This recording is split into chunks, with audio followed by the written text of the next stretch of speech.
Your ancestors ate something that would horrify you today, and it built your brain. Raw bone marrow, the most calorie-dense food on Earth, scraped from bones that hyenas could not finish cracking. Your ancestors ate it for 3 million years. Your ancestors fought hyenas for bone marrow. You complain when your food delivery is 5 minutes late. Someone in the comments wrote, "My ancestors ate rotten meat and maggots. Now I complain about yogurt expiring yesterday." They did, and there is a reason. A 50,000-year-old human in your kitchen would think they walked into a god's pantry. But the foods that actually built the human species are almost completely absent from the modern table. This is not the paleo diet. This is what the evidence actually shows. By the end, you will never look at your dinner the same way. The Old Human, Episode 12. What did ancient humans actually eat? How do we know what they ate? Their teeth told us everything. Dental microwear, microscopic scratches that reveal what was being chewed. Stable isotope analysis. Carbon and nitrogen ratios in bones reveal whether their diet was plant-based or meat-based. And coprolites, fossilized human feces. Scientists have rehydrated them. They know what your ancestors ate the day before they died, right down to the pollen grains and seed husks. This is not guesswork.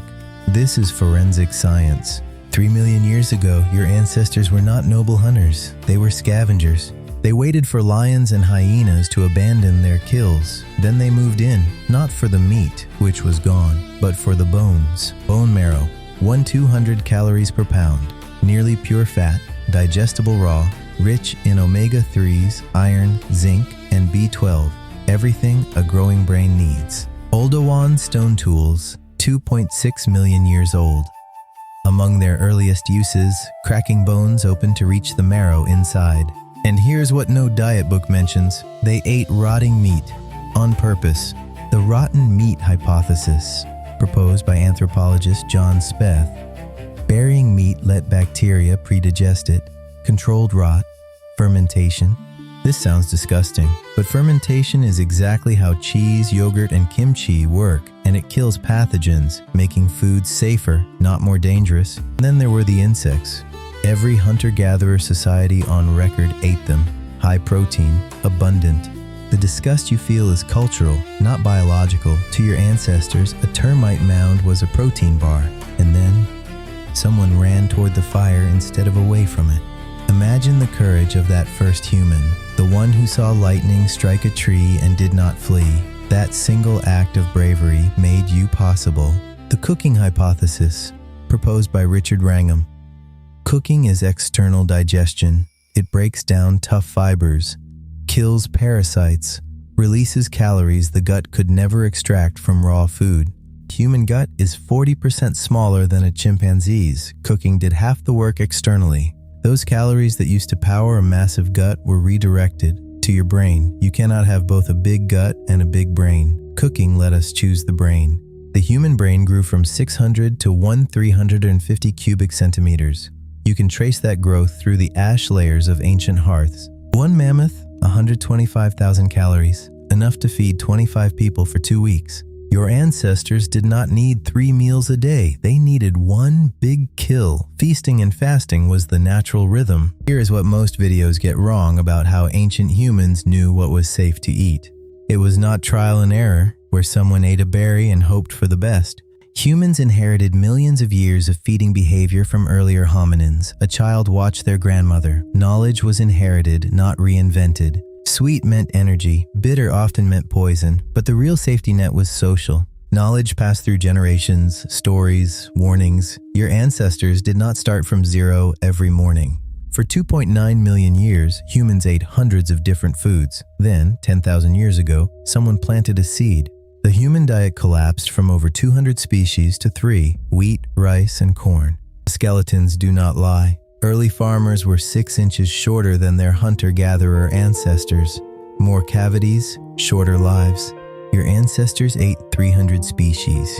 You eat 3, dressed up in thousands of different packages. And then there is salt. You crave it.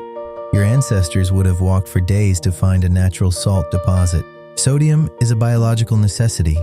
Your nerves do not work without it. Early humans got it from meat and blood. Then they followed animals to salt licks. From survival mineral to global addiction, your salt craving is 3 million years old.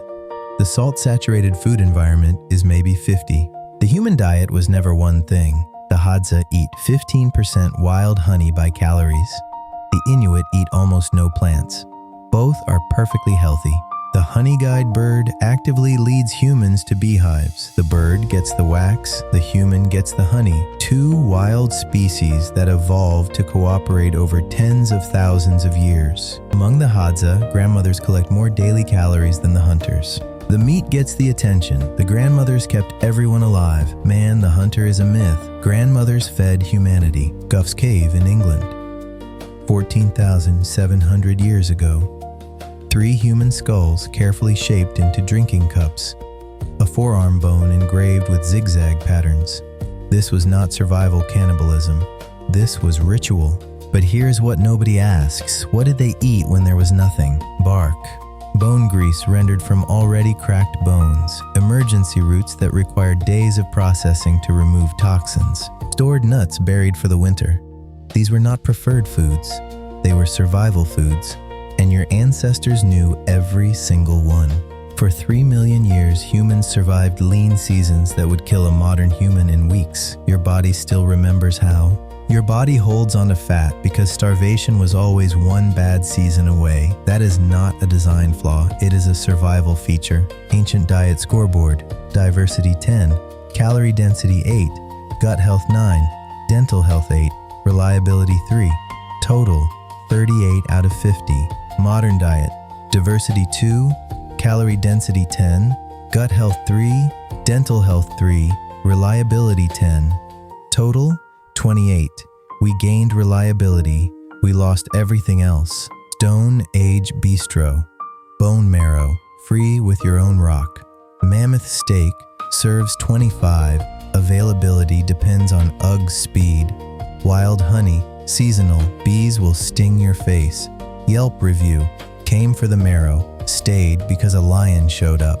If you are on the paleo diet eating bacon and almond flour muffins, your ancestors would be very confused. They did not eat muffins. I am sorry.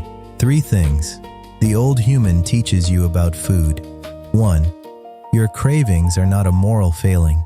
Your body wants fat because bone marrow kept your ancestors alive through lean seasons. 2. Cooking made you human. Fire shrank your gut by 40%. Your brain is an artifact of fire. Respect the flame. 3. There is no one correct human diet. The Hadza eat honey. The Inuit eat almost no plants. The only universal human diet is variety. Let us update the chalkboard. Alcohol, communication, relationships, and now food, what fueled all of it. In the Museum of Ancient Eating, the original superfood, the invention that built your brain. Fossilized feces.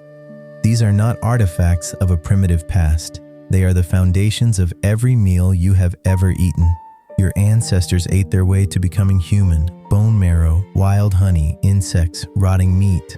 And that diet, disgusting, varied, brilliant, built the most powerful brain in nature. Every craving you have today was built by what kept your ancestors alive.